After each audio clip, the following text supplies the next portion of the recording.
Thank you for tuning in once again. Wow. To my NASCAR coverage here on Proline TV. CJ Radune is joining us once again from RotoWire.com as we take a look at Kansas Speedway, the Advent Health 400. How's it going, CJ? Going well. I hope that frog in your throat's not. I was just talking to you for like how 5 this minutes. week and how this race goes, I guess. Yeah, I don't know what that's about, but that's gone. Okay. So we are fresh off of Bristol, and while we're still not seeing old Bristol, we're not close to that. It's interesting. I'm like at some point during the race, I'm watching this and I'm just going, why are they so far apart from each other on this track? It's like, this is not Bristol. It's like, there's just nothing like it. Now, I will say that at the very least, towards the end of the race, because of the cautions, once again, the cautions try and save a boring race.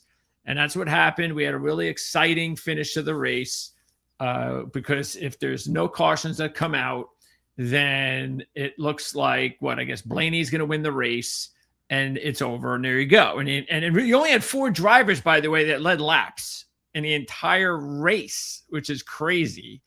So Blaney had his best Bristol run and almost pulled it out. And look, I know he almost won, but I was with Gibbs.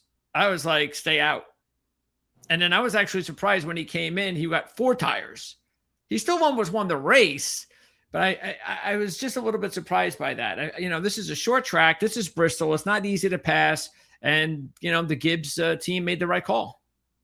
Yeah, surprisingly. And I was actually on the opposite side. I thought that Gibbs was making a risky call by staying out and taking the track position. But to your point, yeah, up until that point in the race, it was really difficult to pass. And you only had 2 guys that absolutely dominated. So in the end, yeah, that's why they're calling the race. And I'm sitting here talking to everybody else, I guess.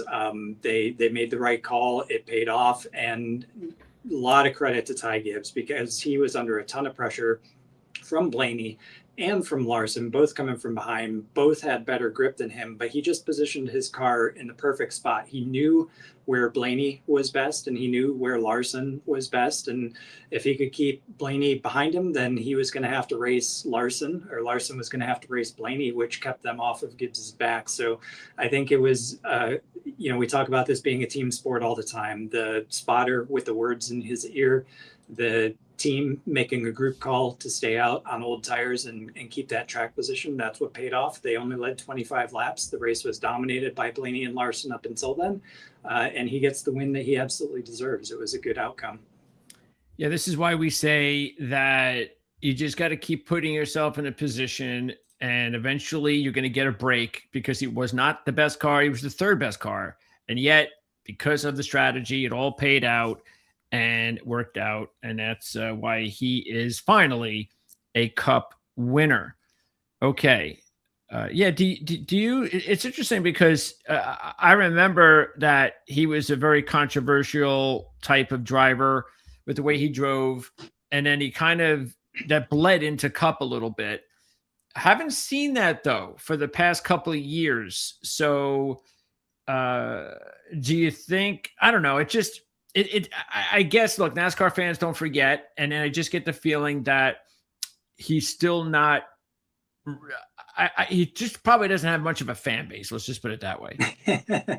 Yeah, I would agree. He's got to get a track record of winning and operating under pressure. I think he did all the right things last weekend. We've seen in other series as well as in Cup series him not do any of the right things, crashing out his teammate that could have had a chance for advancement in the playoffs, so on and so forth, had some clashes with others.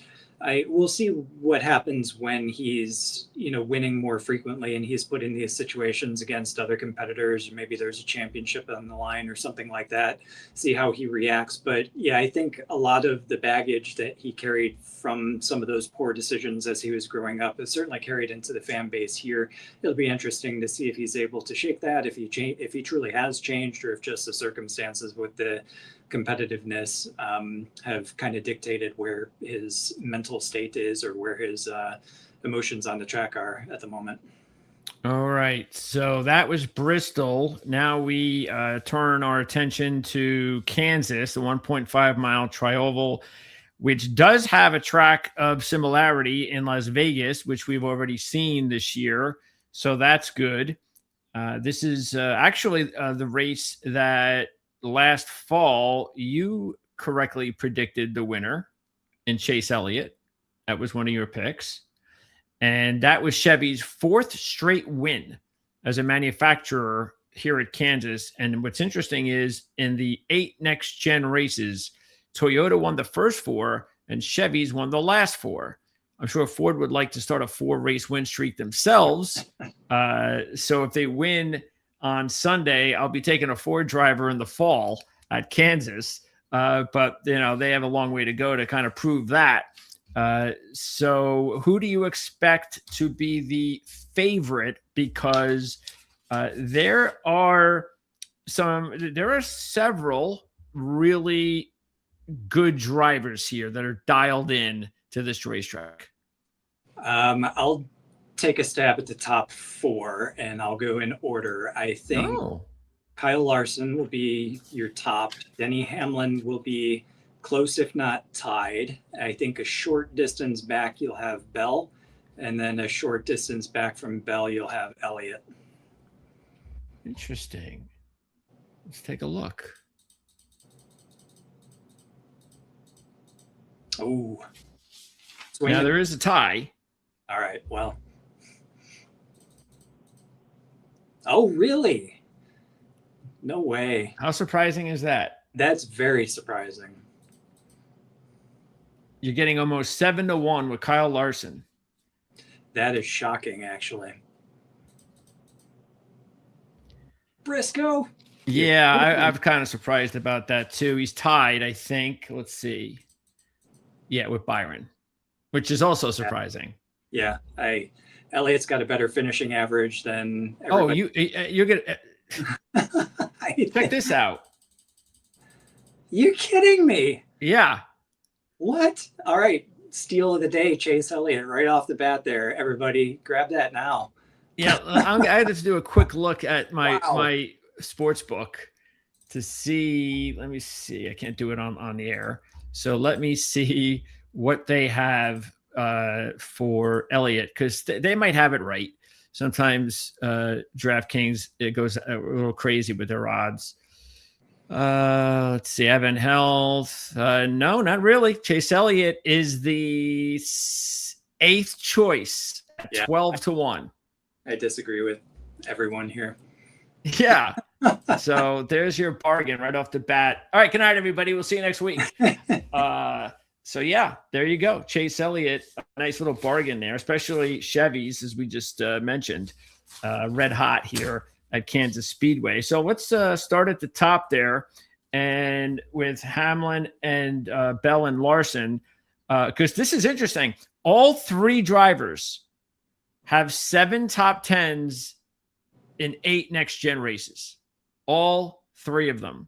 The difference is the reason why Denny Hamlin's the favorite is because he's got the best stats after that. He has 6 top 5s, 3 runner-ups, and a win. Bell has 4 top 5s and a runner-up. Larson has 5 top 5s, 2 runner-ups, and 2 wins. So that's why, yeah, I would have anticipated Hamlin and Larson to be co-favorites, if anything. And also, don't forget, maybe this is the other reason why Hamlin is the favorite or co-favorite. He did win Las Vegas pretty impressively, leading 134 laps in that race. And in the next gen, fantasy-wise, the numbers are good. He's got a 12.8 average start, a 7.5 average finish.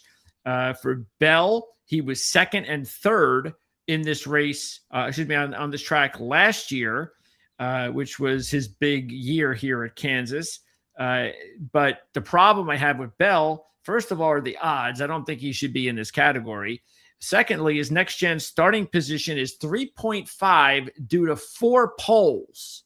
Okay, that's 50% poles in next-gen, yet his average finish is 8.7, and he does not have a win. Whereas Larson, who's the defending champ, led 221 laps in the win last year, And his average start to average finish in the next gen is pretty close, 4.2 to 6.2. Keeping in mind, he also won from the pole in the final pre-next gen race in 2021, on top of all this success, which really started for him the race just before next gen. He really wasn't very good here until next gen, or until that last race before next gen. So yeah, I think Larson, the fact that you're getting close to 7-1 here, let me see what he is on the sports book. Yeah, he's more along the lines of where he should be there. Is a whole point less at the sports book. But yeah, I think it should be Hamlin and Larson tied, or maybe Hamlin with a slight lead. And then I don't even know where I'd put Bell. I definitely wouldn't put him in the top three.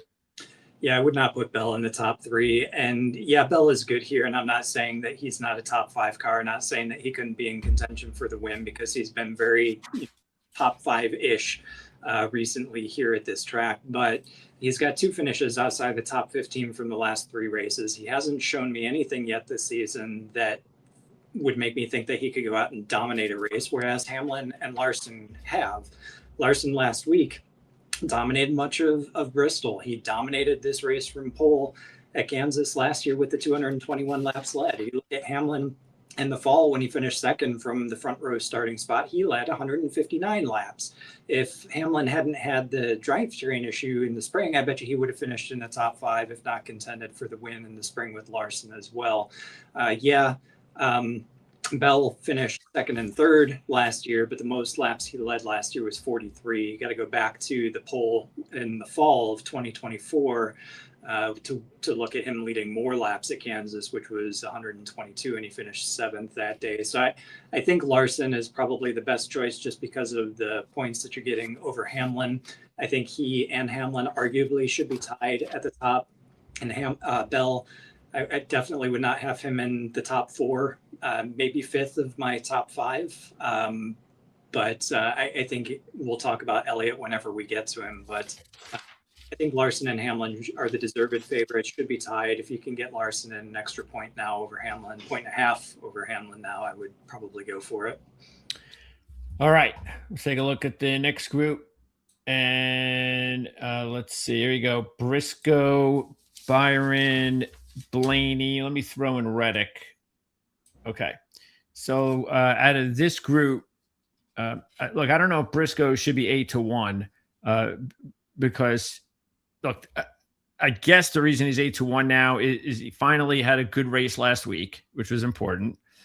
And he also had his best year last year at Kansas with both of his top 5s. He's never had a top 5 at Kansas until last year in the Cup Series.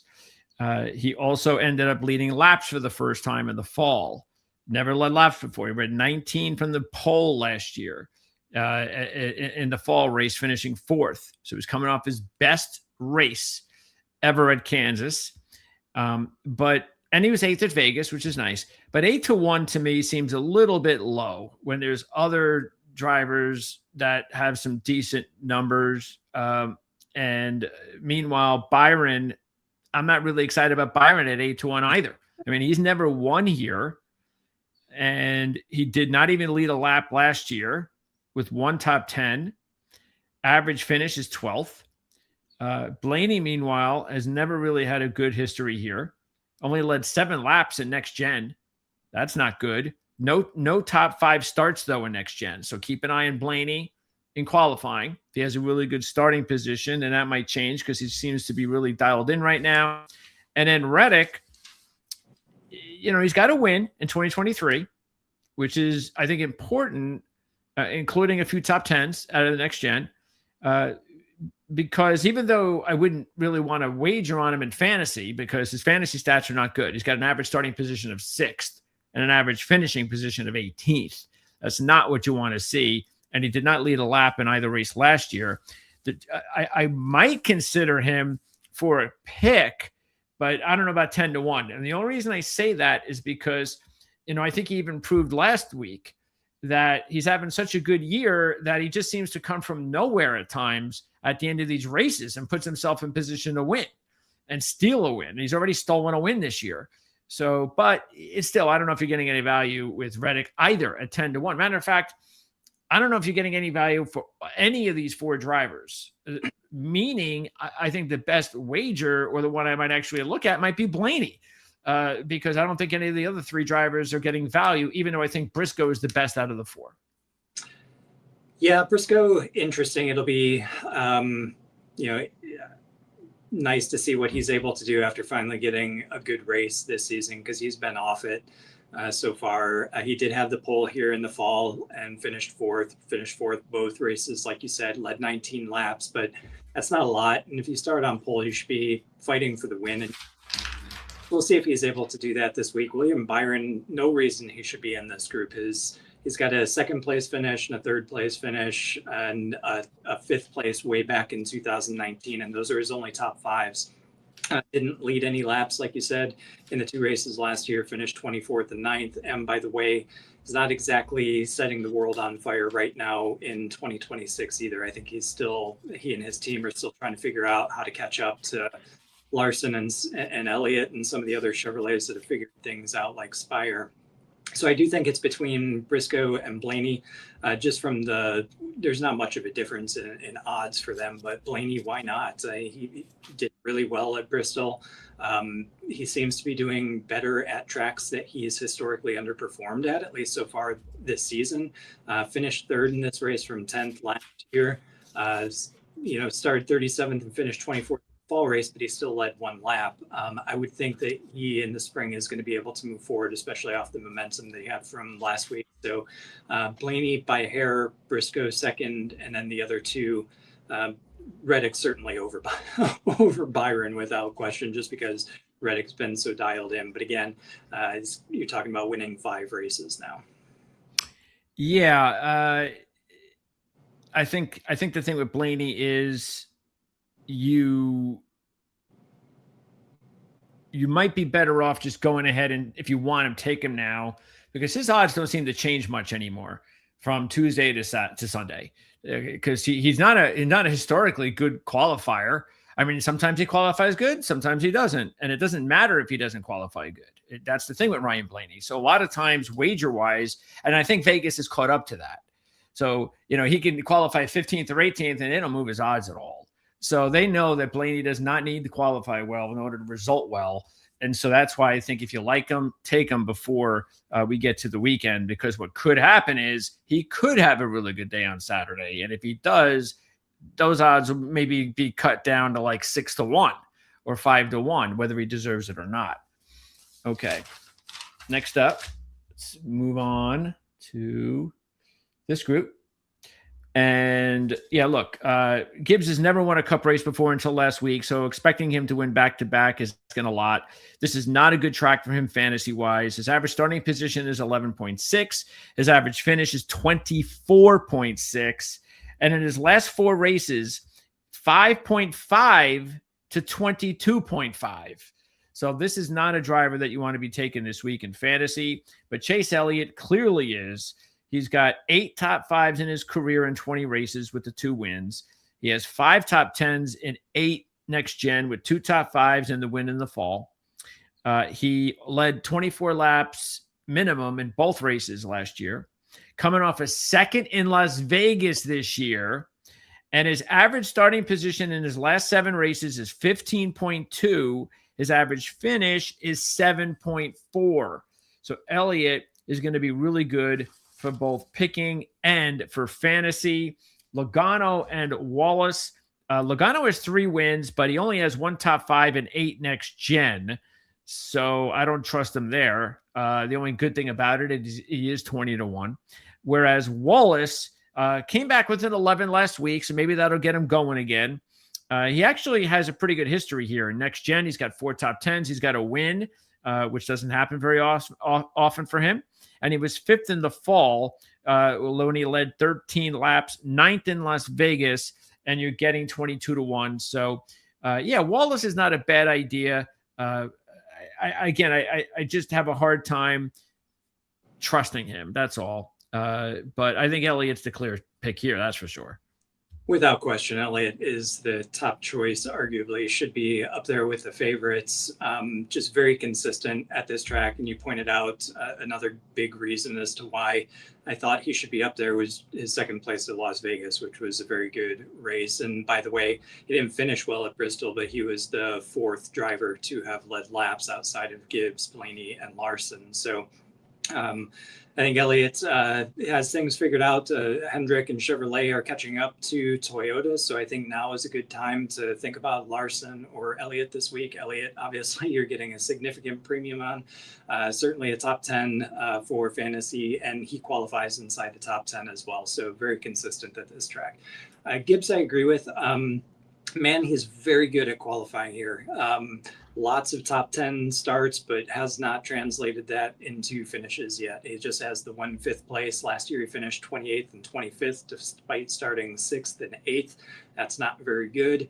Even with the momentum from the win last week, I'm not exactly sure that he's going to come off and, win back-to-back, let alone be able to, I'd hope that he's able to undo the struggles that he's had at this track and turn his good qualifying into a good finish. But again, really just looking for a top 10 from him. Joey Logano could finish in the top 10. I would expect him to finish in the top 10, but looking at his next gen stats, not exactly the best in the field. And I think he's only led like 14 laps in the next gen car as well. So he's been unable to get into the front and lead these races. And this is a race that's probably going to be dominated, or at least the winner is going to lead a significant amount of laps. And then Bubba Wallace is just too inconsistent for me. Especially, if you want to just narrow it down to this track, especially at this track.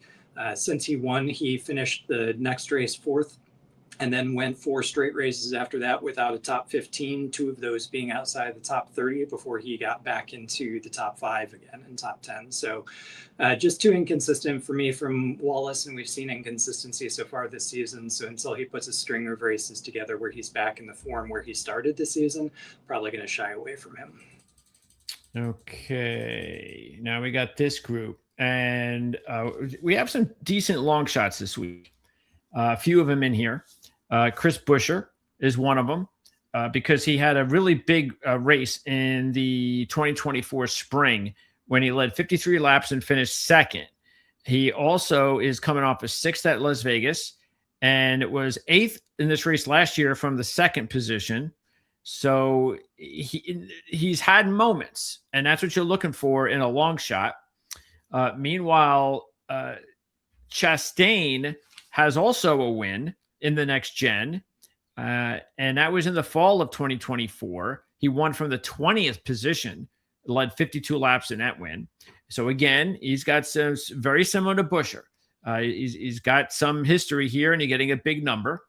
And Keselowski continues to be, I think, a really good fantasy option.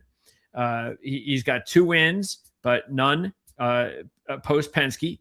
He has a couple top 10s in the next gen, including 8th in the fall last year, 10th at Las Vegas, not bad. But without a top 10 start in the next gen, his average starting position is 26.3. His average finish is 18.1. And you're also getting a big number at 35-1 as an overall pick. And Keselowski has slowly started to give you some decent results, and he hasn't really had good Saturdays.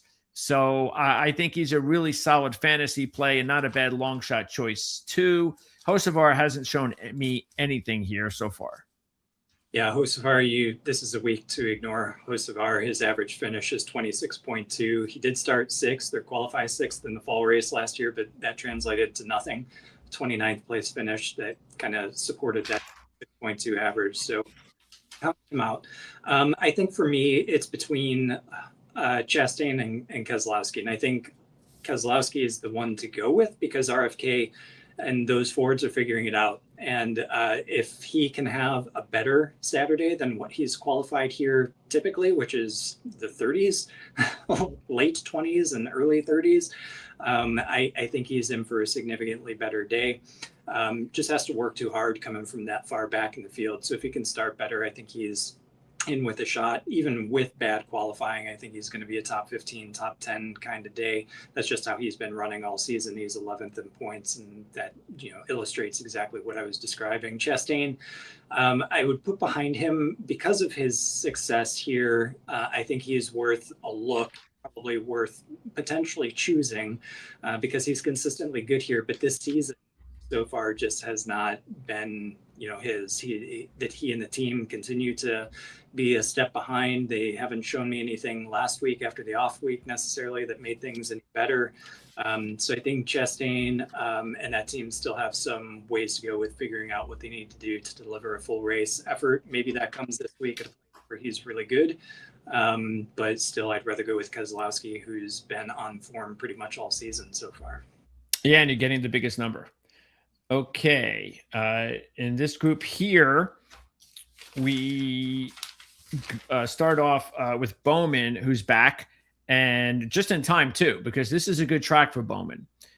He's never won here, but in the next gen, he has 6 top 10s out of 7, a couple top 5s, 5th in this race last year. He's also a good fantasy option, 14.5 average start in next gen, 9.8 average finish. He led 107 laps in the 2022 fall race when he finished 4th. So you're getting a big number here from Bowman at 55-1. I think you definitely have to think about taking him now in case he goes out there and has a good starting position. Because if he does, that's going to excite you even more, especially if you take him early in the week, because that's what you want to see. A driver who's done really good average start to average finish. Let's say he then winds up surpassing that and putting himself to start inside the top 10. Now you get excited about a possible win, and you won't have to worry about the odds being chopped off in half. Meanwhile, Ryan Preece is interesting just because of the two things: the relation with Buescher and Keselowski, who are both decent options this week as long shots, and also because he's been doing pretty well lately. He's got like a nice little run he's got going on. Overall, what is it right now? He is in the midst of 5 straight finishes of 13th or better, including 8th on Sunday at Bristol. He was 7th in this race last year, starting 30th. So his fantasy numbers line up pretty decently. Average starting position overall in 12 career races is 26.8, finished 22.9. He's never led a lap here, so there's that. Kyle Busch and Cindric, though, I think I'm going to pass on both of them this week. Cindric just does not have anything to like. And even though he's doing much better, as we repeatedly said for the past month, it's not like Logano and Blaney have some sort of great run going on here. So I just don't think there's anything to steal information off of in a positive way. So I think Cindric's a pass. And I can't touch Kyle Busch anymore until I start seeing some sort of positive momentum.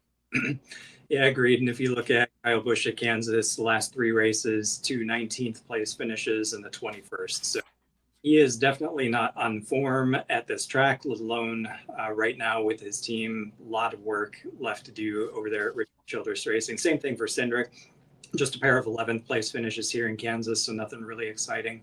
Preece, I think, is the most interesting for me, actually, even more so than Alex Bowman, because I still wonder how affected from the vertigo Alex Bowman is. He's only been back 1 week, and he was out several weeks prior to that. So this is a good track for him to come back at, for sure, because it's one that he'll have confidence at, should be able to finish inside the top 10, and we know that Alex Bowman can steal races, so that's a good thing, too. But I think with Ryan Preece, just the momentum that he and the team have been building with consistent finishes inside the top 15, I think that's really impressive. It is illustrative of what RFK Racing is doing all season and why I said what I did about Keselowski just a little bit earlier. So I do think that Preece could be in store for another good run, certainly inside the top 15 again, hopefully another top 10, which would be his second at this track. And then as far as the rest of the long shots here, I don't know what Corey Hyman at 80-1. So he's racing this week. Yeah, apparently limited. Okay. It's still getting a lot of pressure based on his wins in the Truck Series to go back to that. But even at this point, he needs a waiver. So he's stuck on his part-time schedule, racing in all the different series, trying to find something more permanent for next year.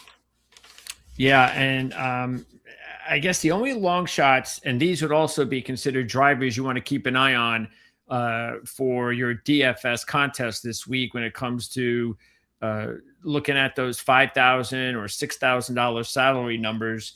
The ones I would probably look at, I'm going to start at Shane Van Gisbergen. Mm-hmm. So he's raced here twice, and he has a really good combination last year of average starting position 29th and average finish 15th. So that's exactly what you want to see. And we know he's better than he was last year. So that's good. So he's like a no-brainer. Hopefully you get a good break with the salary there. And then the other ones, I would look at John Hunter Nemechek, because he's got 2 wins in the O'Reilly Series in 3 races. And his average start to average finish in 6 cup races is about 7 positions better. So I think he's a good one.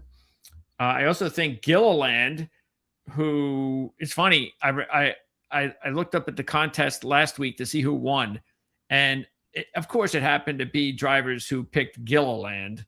And it's like, why would you pick Gilliland? And of course, you wind up winning the contest with that pick, as one of your 6 or whatever. But this is actually a week to consider him, because his average start to average finish is about 8 spots in the plus. Last year, he started both races 23rd and finished both races 12th. So that's pretty good. And then you have, I'd probably point out a few of these others. Gregson and Herbst. Actually, Gregson looked pretty good last week. The finish didn't work out for him. Herbst has actually been doing something lately.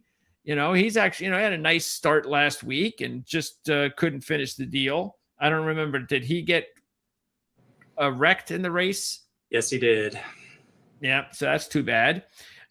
Custer, in his last 4 races in the Cup Series, he's improved 6 spots. And Dylan has improved 7 spots in his last 5 races. Again, these are all averages overall. So that's what I found out. And I think, again, if I had to just zero in on 2 drivers that I would like the best, that I think would be the cheapest, it would probably be John Hunter Nemechek and Shane Van Gisbergen. Yeah, so I'm glad that I chose 3 in the same category. We're talking about very low salary drivers here at Kansas. SVG was one of my 3. So since you took him, I will take him out. I will say John Hunter Nemechek's teammate, Eric Jones, is one that I had on my list. Toyota really well. Jones seems to frequently punch above his weight here. He's got a 3rd place finish with Legacy Motor Club back in the fall race of 23. He finished 16th in this fall race last year after starting 10th. So Eric Jones, I think he and if I'm remembering correctly, I can't remember if it was the spring race or the fall race, but he and John Hunter Nemechek, I think, finished with each other. And Jones was the one that came out ahead. So intramural battle there. Either one of those, I think, are very good. But the one that you didn't mention yet that I had on my list is Zane Smith. And Smith, average start of 21.3, average finish of 21.5. But you got to look at, you kind of got to go under the covers there, because he crashed out in the fall race last year. So that's a 31st place finish. His first race here in the series, he finished 29th. First race in the series at a track is always kind of a throwaway race. The other 2, he qualified 15th, finished 10th, qualified 18th, finished 16th. So he improved his positions in both races, right around the top 15, if not a top 10, both of those times. And by the way, the fall race in 2024, he led 3 laps. So my 2 choices would be Eric Jones and Zane Smith. All right, there you go. Excellent. Okay, so finish with our picks. You get the first pick this week. And who are you going with? I'll go with Larson. Give me the extra 1.5 over Hamlin. Okay. Larson. I think that's what I went Larson last week with the first pick, and you went Hamlin. So now you're going to go Larson this week, and I'm going to go Hamlin. So there you go. There you go. And that makes it easy for you for the second pick. Yeah, that gives me Chase Elliott. Okay. Let's see. You know what? I'll go ahead with Blaney.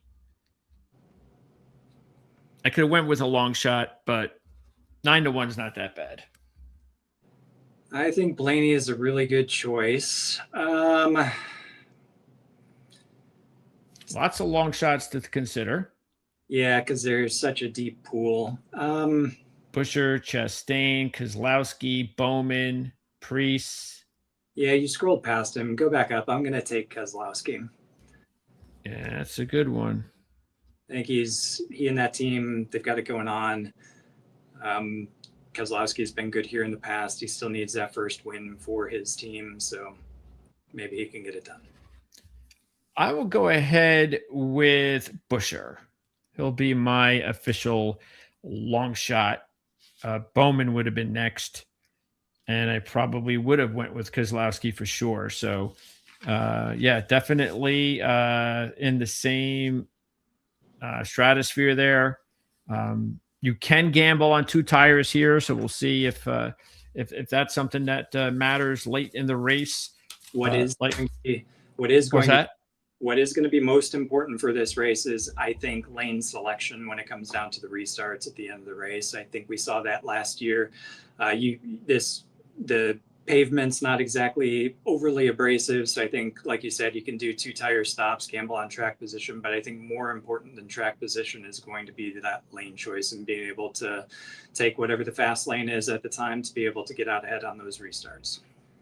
Okay, and then again, you're going to go with Eric Jones and Zane Smith. Super long shot. Your top 2 DFS long shots. And I'm going with SVG and John Hunter Nemechek. Okay. I'll be back on Saturday night once again. This was a late one last Saturday because they had I don't know why I guess because of the starting time. But again, see, there's some weird schedules they got going on there last week at Bristol. It's like, why start the qualifying and practice so late? And then then they're doing, like, I guess, sort of like a night race, but it's not because it's kind of still light out, and I don't understand that. So by the time I got the odds, it wasn't until like 9 o'clock, and I didn't even get the show off until about 9:30. But that happens. So, keep an eye on that. This week I haven't checked, but hopefully I would just guess that the time is a little bit earlier. And the other thing too is, and we've talked about this enough, but I would like to find out. I'd like to say, look, if I have somebody within the network to speak to, would be explain to me why you don't a couple times a year adjust your time for smart reasons, like you don't want to go up against the Masters on Sunday. Why can't you start at 12 o'clock on Sunday? So when the race is over, any of those fans that might bleed into golf would want to tune in. Now, their answer might just be one of many that would bore me to death, but another one would just be, well, we don't have enough. There's not enough data that says our NASCAR fans watch golf. I don't know. So it doesn't make any sense to me. Well, again, I can record it, which is I did, so it doesn't affect me. But I would think it would affect people out there who don't or can't record the way I can. I know it's a lot more difficult to do it if you have a family or if you're on the road. And that would really upset me if I had to choose one of the two. So, because you might choose the Masters because it only comes around once a year. Absolutely. Yeah. I just don't know why NASCAR continues to persist with these weird broadcast times and fewer and fewer night races too.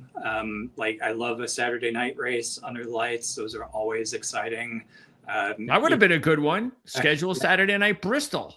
Yeah, no kidding. Would have been fantastic. But yeah, maybe someday it'll change. I don't know what the driving factor is though.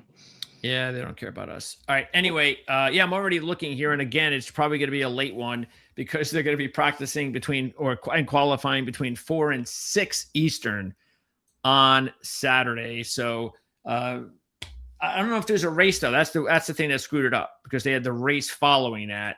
So I don't know if they've got a race following that. So either way, I'll see everybody on Saturday. I'll also have a link in the description on that show for the actual DFS RotoWire picks and report for this race from CJ.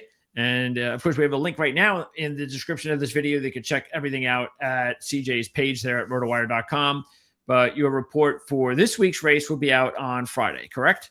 We will have that for you Friday. Either follow the link now for all of my articles. You can follow it Friday as well, and you'll find the Kansas one once it's up sometime on Friday, rotowire.com. All right, CJ, I'll see you again next week for Talladega. Looking forward to it. Yes, especially because Texas follows that. So we'll see everybody next